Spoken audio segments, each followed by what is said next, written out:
તો મારે જવાનું હતું કામ પર, પણ કંઈક કારણથી મારે આજે રજા પાડવી પડી. તો હમણાં તો મેં ઘરે જ છું.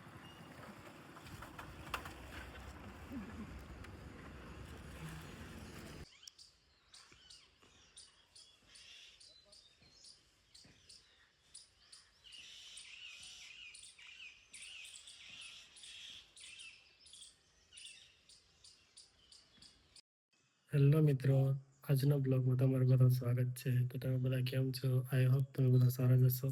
તો હમણાં મેં ઘરે જ છું. મારે 9 વાગે રોજ જવાનું હોય છે, પણ 9 ઘરે જ વાગી ગયા છે. તો હમણાં તમે ઘરે જ છો.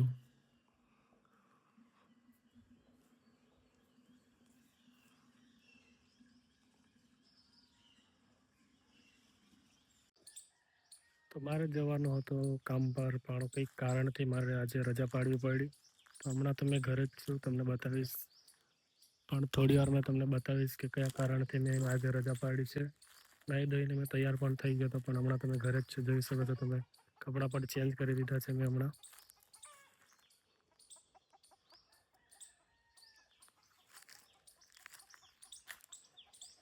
તો મેં હમણાં જાઉં છું દુકાન પર. તમે જોઈ શકો છો અમારું ગામ છે.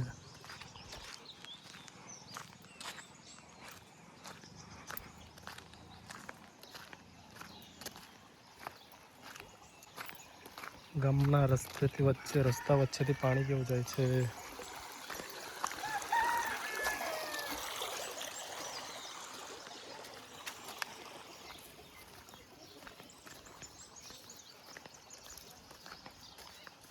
તો મેં હમણાં જાઉં છું રાજપીપળા, કેમ કે મારી ઘરવાળીએ એના ઘરે ફોન કર્યો છે, પાણીપુરી બનાવી છે.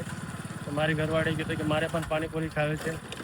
તો મારી ઘરવાળીની નાની બહેન પાણીપુરી આપવા આવે છે, એટલે મેં જાઉં છું હમણાં રાજપીપળા અડધી સુધી.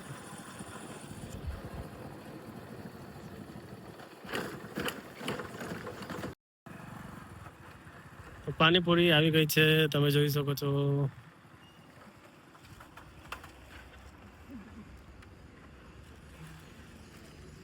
કેટલાની લાવી?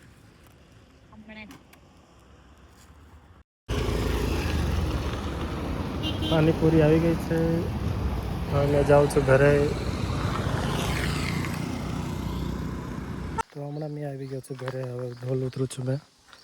તો સાસરીમાંથી કેટલા બધા ઠેલીઓ મોકલાવી છે. હવે તમને બતાવીશ ઘરે જઈને કે પાણીપુરી જોડે જોડે શું શું મોકલેલું છે બીજું.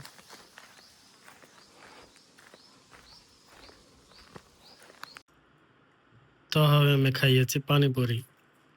કોની કોની ફેવરેટ છે પાણીપુરી?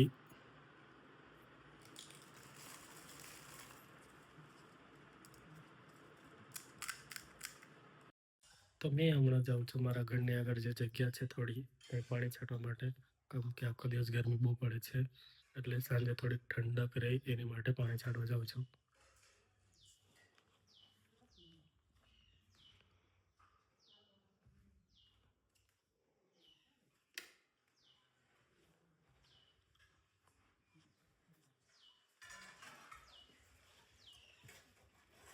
આ જે જગ્યા છે તેની પાણી છાંટીશ.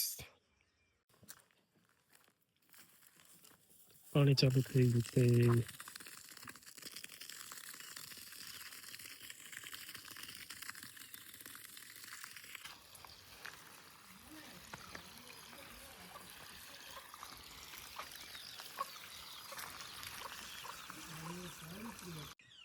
તો પાણી છાંટી દીધું છે, મસ્ત મજાની ઠંડક થઈ ગઈ છે, તમે જોઈ શકો છો.